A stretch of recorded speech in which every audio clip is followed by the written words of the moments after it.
Ah si, je regarde. Je vais pas faire avril-juillet. On ne va pas se mentir, la Saint-Valentin, c'est surtout une fête qui est réservée aux filles. C'est le moyen de leur faire plaisir, voyez par vous-même. Donc la Saint-Valentin, très honnêtement, est-ce que c'est attendu? Je pense que pour plein de filles, de femmes, c'est attendu. Et voilà. Mais après, je pense qu'il ne faut pas se contenter, je dirais ça plutôt pour les hommes, pas se contenter que du 14 février. Hein.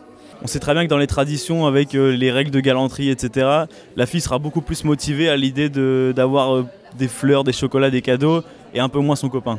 Pour moi, c'est quand même une fête où les filles attendent quand même pas mal de choses. C'est-à-dire une preuve que le prince leur montre qu'il les aime en fait. Parlons-en justement du cadeau qui peut être un très gros problème pour ces messieurs. En général, on peut se dire restaurant ou chocolat, les grands classiques, mais on peut aussi trouver que c'est un peu ringard, alors il faudrait peut-être mettre un peu d'originalité dans la chose, et justement à Lille, de l'originalité, on n'en manque pas. Et on va tout de suite commencer avec ce que les filles préfèrent, c'est-à-dire le sucré et les chocolats. Alors nous sommes actuellement à l'intérieur de l'Impertinente, donc l'un des très célèbres salons de thé lillois, et comme vous le savez, nous sommes là pour les chocolats que vous voyez donc ici, avec la jolie étiquette. Ce sont donc des chocolats qui sont faits donc pour l'occasion de la Saint-Valentin. Vous avez donc des bouchées shortbread qui sont donc comme des Twix géants, un mélange de biscuits, de caramel, de chocolat.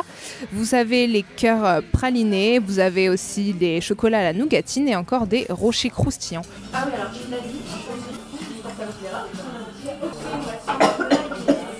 Alors on ne sait pas jusqu'à quand ça va être commercialisé, donc dépêchez-vous parce que il risque de ne plus y en avoir beaucoup. Maintenant que le sucré c'est fait, passons aux choses sérieuses avec le repas. Et pourquoi pas cette fois opter pour un brunch romantique avec Margot at Home. La marque Margot at Home existe depuis 4 ans. Et donc notre service se caractérise par une offre un petit peu différenciante de ce qui se fait sur le marché aujourd'hui. Avec des choses qui changent un petit peu du traiteur classique. Puis on a surtout commencé le service traiteur sur la métropole lilloise avec la livraison de brunch à domicile. Et voilà, et occasionnellement, pour des fêtes un peu particulières comme la Saint-Valentin, on repropose des brunchs sous compagnie de personnes. Donc là, il y a des livraisons qui sont faites pour samedi, dimanche, le 14 et le week-end du 17-18. Alors voilà pour ce reportage dédié aux cadeaux de la Saint-Valentin. Entre un brunch en amoureux ou des chocolats sucrés qui raviront à coup sûr votre fiancé, vous avez clairement le choix. Donc je n'ai plus qu'une chose à vous dire, n'oubliez pas, comme on l'a déjà dit, la Saint-Valentin ça devrait être tous les jours, il faut prendre soin de la personne que l'on aime.